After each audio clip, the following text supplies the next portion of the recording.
لیکن اگر یوٹیوبر یا کوئی ہمارے علاقے سے یا کوئی شخص اسٹرگل کر رہا ہے سال 1.5 سال سے، تو میں سمجھتا ہوں کہ یوٹیوب میں یا فیس بک میں جو کوئی بھی پلیٹ فارم ہو تو ان کی سپورٹ ہمیں کرنی چاہیے، کیونکہ ان کی ایلیجبلٹی ہے اور ان کی اسٹرگل سے ہی آج یہ لوگ کما رہے ہیں۔ یہ لوگ ابھی اس بھائی نے بتایا کہ میں بائنری ہب میں کام کرتا ہوں، پھر انہوں نے بتایا کہ ہم جب پہلے یوٹیوب چینل پہلے انہوں نے کھولا تھا تو اس وقت ان کے پاس اتنی اماؤنٹ نہیں تھی کہ یہ پیکیج لگوا سکے، وائی فائی میں جا کے کہیں کنیکٹ ہو کے جو ہے نا کام چلاتا تھا۔ تو آج انہیں دیکھے ان کو آج یوٹیوب میں ماشاءاللہ بہت تگڑی سی ایلیجبلٹی ملی ہے، تو میں اس کو بھی مبارکباد پیش کرتا ہوں، آپ سب کو بھی مبارکباد پیش کرتا ہوں کہ اس بھائی کے حوصلے کو دیکھے،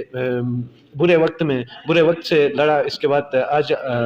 کامیابی ان کے قدم چوم رہی ہے۔ تو تب تک اپنا بھی خیال رکھیے گا، اپنے اس چینل کا بھی خیال رکھیے گا۔ اللہ حافظ۔